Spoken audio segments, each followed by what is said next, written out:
Gente boa, boa tarde já. Então, boa tarde. Aqui no nosso encontro dominical, dando sequência ao nosso estudo de Gálatas, entendendo que o pior obstáculo para a vivência do Evangelho de Cristo Jesus é a religião e a religiosidade, pelo incrível que pareça. E aí semana passada estávamos, enfim, na última vez que nos reunimos aqui, nós lemos o início do capítulo 3 de Gálatas, vendo Paulo instar junto com os Gálatas quem havia feito eles retrocederem, quem tinha fascinado eles a tal ponto de levarem eles a operarem de forma moralista novamente.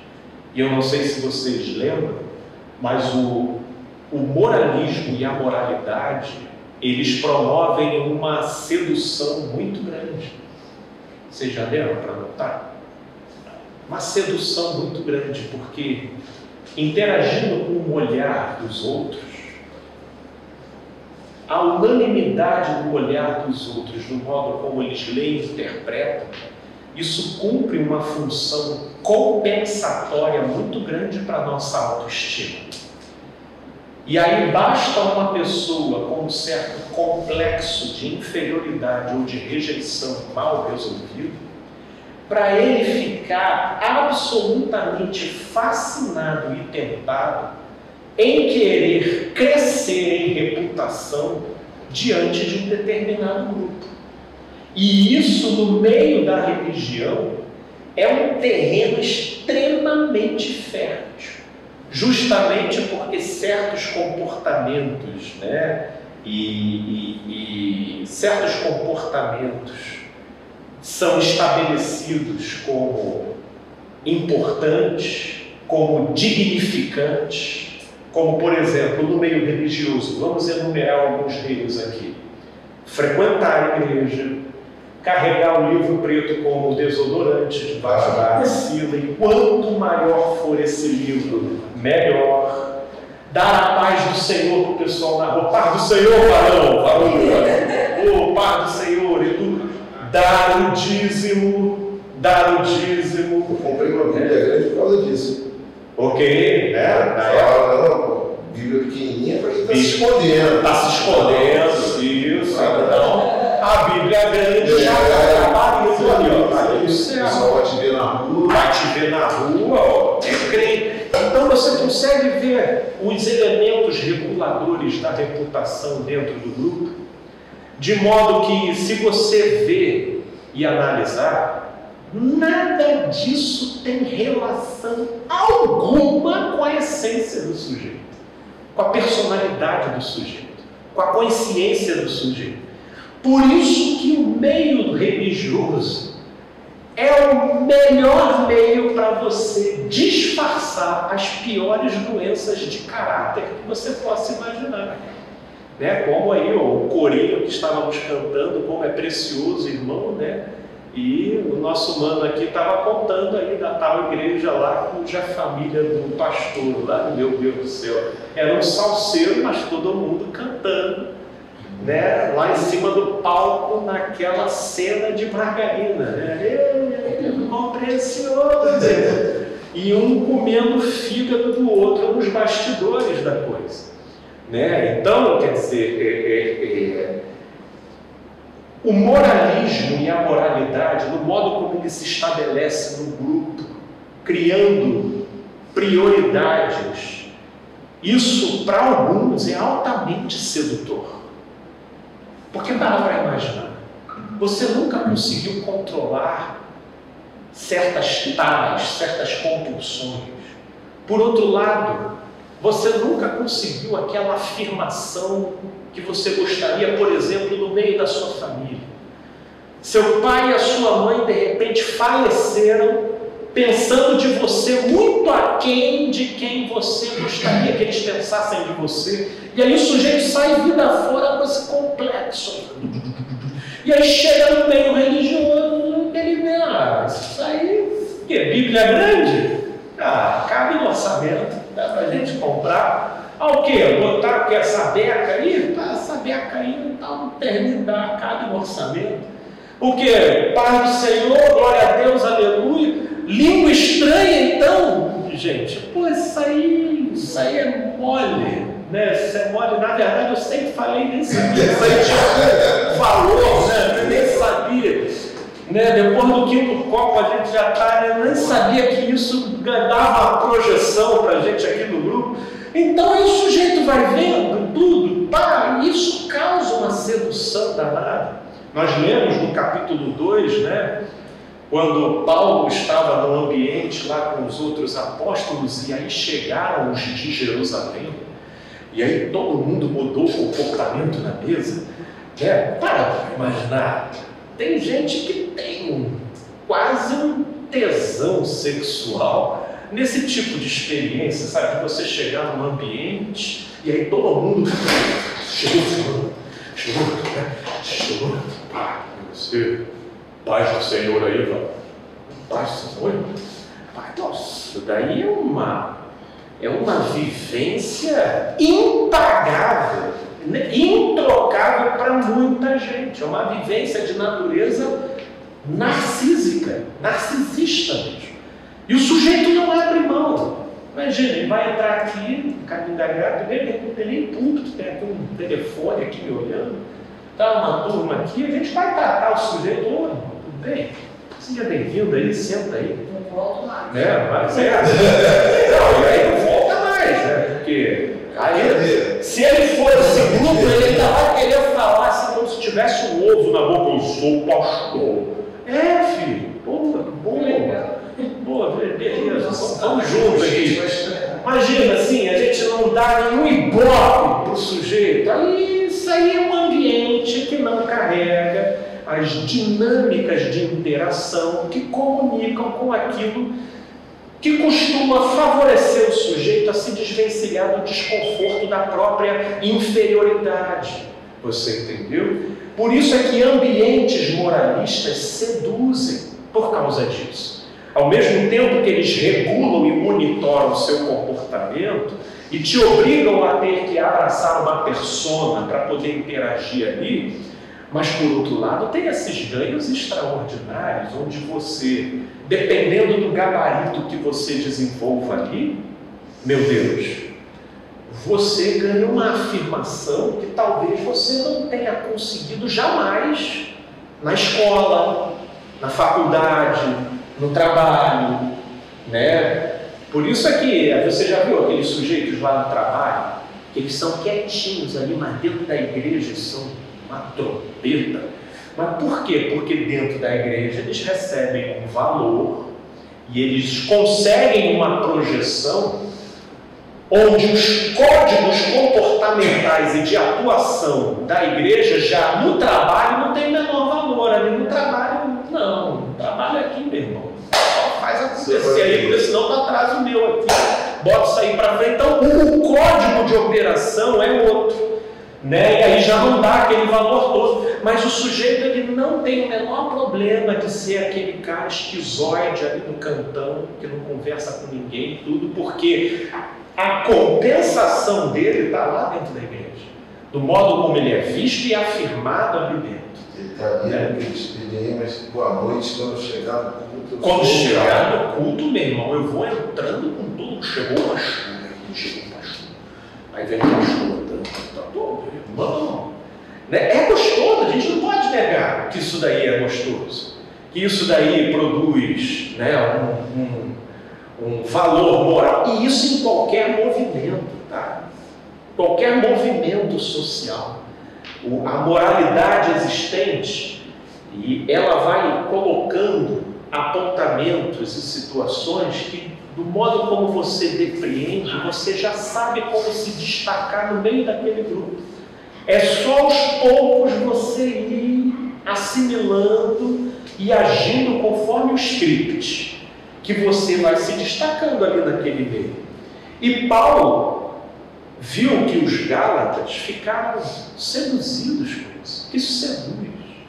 Isso seduz. Era Paulo sair do grupo, vinha. Então vocês vão ver assim, quando Caio partir no caminho da graça, né? Eu espero que não, né? Eu espero que já tenham frutos bem solidificados, mas a tendência da moralidade, do moralismo, começar a se espraiar, a começar a se criar um código, uma normatização, onde você começa a variar.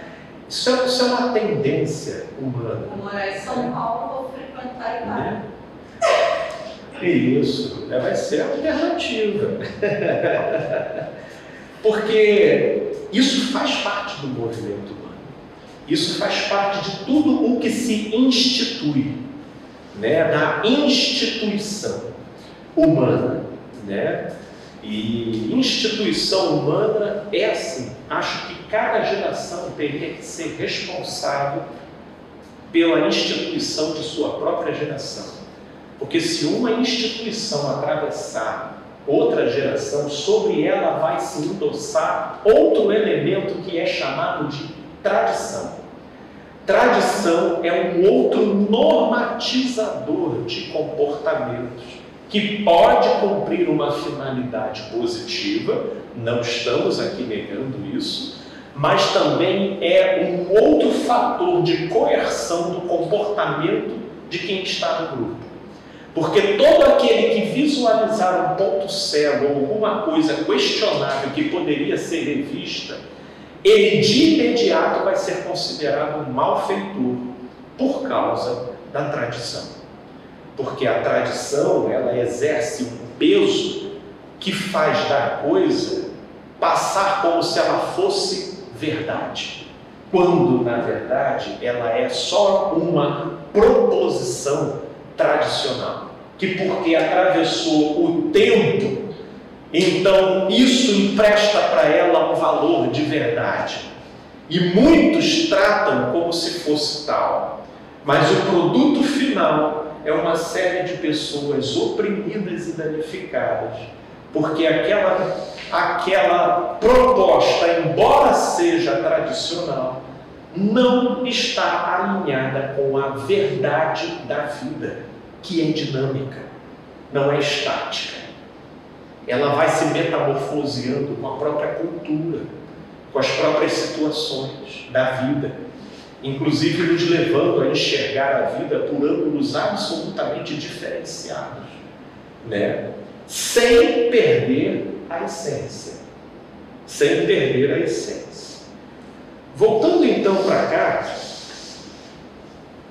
eu quero só pegar mais um trecho que aqui em Gálatas, no capítulo 3, gente, tem um pessoal aqui falando comigo no Instagram, eu peço desculpa porque como nós estamos aqui numa reunião grande aqui, então eu interajo muito pouco aqui, mas tem a querida Nete aqui que apareceu. Nete, um abraço para você. Tem a Patrícia, querida Patrícia, a Raquel, gente boa, um beijo para vocês, viu? Gálatas no capítulo 3, a partir do verso 15. Paulo falou da sedução dos religiosos aos Gálatas, que levaram eles a retrocederem de uma espiritualidade em fé para uma mentalidade moralista carnal. E aí ele pega Abraão, falando como que Abraão foi justificado pela fé e não pelas obras da lei. E aí no verso 15, que foi onde a gente parou: irmãos, falo como homem. Ainda que uma aliança seja meramente humana, uma vez ratificada, ou seja, confirmada, ninguém a revoga ou lhe acrescenta alguma coisa. Ora, as promessas foram feitas a Abraão e ao seu descendente. Não diz aos seus descendentes, no plural, como se falando de muitos, porém, como de um só, e ao seu descendente, que é Cristo. E digo isto, uma aliança já anteriormente confirmada por Deus, a lei, que veio 430 anos depois, não a pode abrogar de forma que venha desfazer a promessa. Vocês conseguem entender o que Paulo está dizendo aqui? Que o que Deus firmou com Abraão, um acontecimento muito antes da lei, tem peso de aliança ratificada e confirmada, de modo que a lei, que veio 430 anos depois, ela não anulou essa primeira aliança, a aliança de Deus com Abraão. Muito embora a religião se concentrou apenas na lei mosaica. Apenas se concentrou. Só que Paulo vai explicar aqui a razão de ser da lei, né? E é isso que a gente vai entender. Versículo 18: porque se a herança provém de lei, já não decorre de promessa, mas foi pela promessa que Deus a concedeu gratuitamente a Abraão. Por que promessa? Por que a primeira aliança se constitui de uma promessa? Promessa. Promessa não é dádiva. Promessa é uma promessa. Estou te prometendo uma coisa que você ainda não tem. Por quê? Porque só assim se viabiliza a fé. Deus deu a Abraão uma ocasião histórica, existencial para Abraão crer. Nisso está a aliança de Deus com os homens, pela fé, e não pela retidão dos comportamentos. A retidão dos comportamentos, diga-se de passagem, importa muito mais para mim do que para Deus. Sim, porque com Deus é fé. Retidão de comportamento é para que eu viva uma vida melhor nessa vida. Então, seguindo nessa direção, aí vem Paulo agora aqui, versículo 19. Qual, pois, a razão de ser da lei? Foi adicionada por causa das nossas transgressões, ok? Até que viesse o descendente, a quem fez a promessa, e foi promulgada por meio de anjos, pela mão de um mediador. Entenda que a lei foi colocada por causa das nossas transgressões. Se não tivesse tido lei, nem eu nem você teríamos nascido. Porque nós, os humanos antes da gente, na linha linear histórica, já tinham dado conta de se matar a si mesmos, de modo que a lei teve que vir como uma espécie de cabresto para deter e frear o excesso das nossas volúpias instintualidades.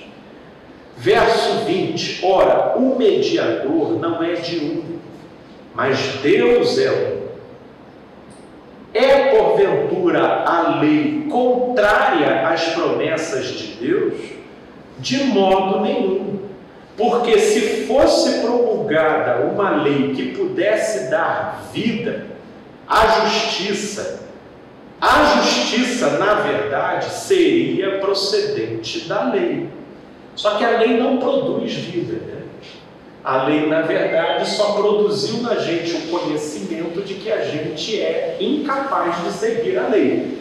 Essa é a constatação mais madura de que uma pessoa honesta possa fazer em relação a si mesma.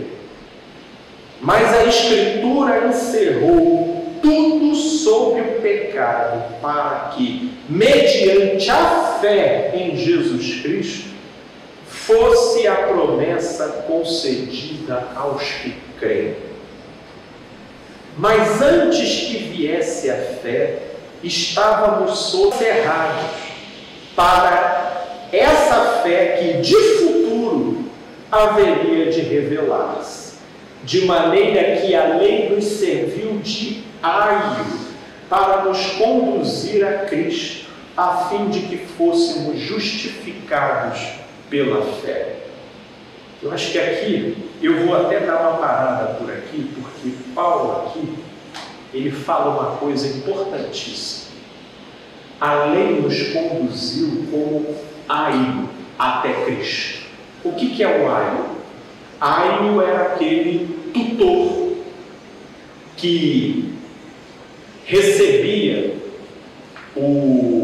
a criança destinada ao trono do império antes que ela tivesse idade de assumir o cargo. Então o tutor, ou o aio, ele preparava essa criança para que ela pudesse assumir a responsabilidade dela.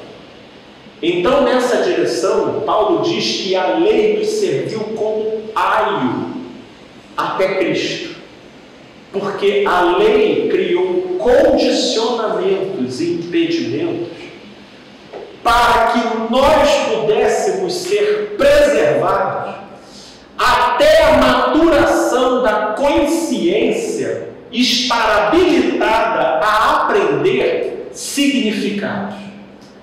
Uma vez podendo aprender significados, então nós teríamos condições de nos cristificar. E conhecereis a verdade, e a verdade vos libertará. Em Cristo é assim que funciona. É a compreensão da verdade que nos liberta. Na lei, é a imposição da regra que te adestra. Entendeu a diferença? Em Cristo é a compreensão da verdade que nos liberta. Na lei, é a imposição da regra que te adestra.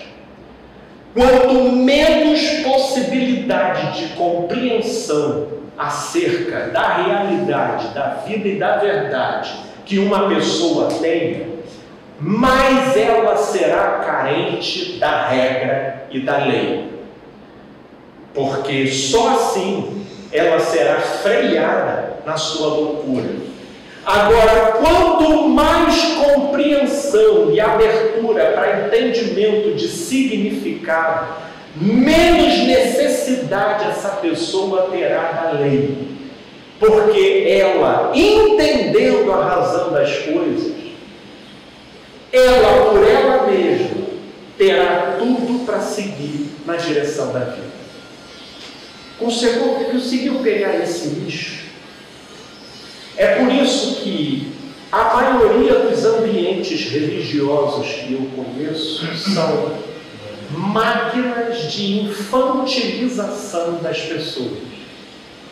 Não porque eu duvide que ali não tenham pessoas que ainda precisam de regras, mas é porque elas, se fixando apenas em regras, doutrinas e dogmas, não há uma reflexão que estimule a ampliação da consciência para que pessoas entendam o significado. Então, certos temas são tabus, simplesmente não são falados, não são refletidos, não são conversados, e tudo é orquestrado pela via da regra. E, inclusive, ultimamente, justamente porque não existe mensagem, não existe reflexão, muitas igrejas estão investindo na música, no barulho e na loucura do chacoalhamento e daquilo que eles ficam chamando de unção, mas que, na verdade, nada mais é do que histeria, histrionismo e efervescência emocional, psicológica, como a gente sempre diz aqui, nada diferente do que ocorra no Rock in Rio. Você entendeu? Nada diferente, em termos psicológicos. Eles pintam de preto, esse igreja, esse desafio. Ah, é isso! Fica aquela luz. Qualquer semelhança não sei nem se é mera coincidência. Né? Qualquer semelhança com o Rock em Rio, né, a gente já não sabe, mas está tudo interconectado. Mas é obviamente que para vender o peixe precisa convencer as pessoas de que o que elas sentem lá é unção, né? Fora de lá já não é unção. Só se a palavra unção significar unção e outros não, né? Porque unção propriamente dito, enfim. Queridos, eu creio que isso vai abrir as portas para a gente já, na nossa próxima reflexão, seguindo na sequência do estudo do livro de Gálatas, entender e debruçar melhor sobre essa diferença entre lei e graça, entre consciência e regra, entre o entendimento da verdade e a imposição dos comportamentos e das diretrizes, porque isso faz toda a diferença entre religião e o Evangelho de Cristo Jesus. Beleza? Gente, eu quero só agradecer aqui quem esteve presente no Instagram, mandar um beijão para vocês. Com a graça de Deus, esse vídeo vai estar lá no meu canal no YouTube, tanto quanto no canal da nossa estação.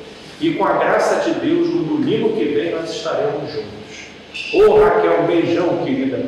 Tudo de bom para você. Espero que você venha matar a saudade aqui com a gente um dia desses. Gente, é isso. A gente se fala. Um beijão para vocês. Maravilha, gente boa.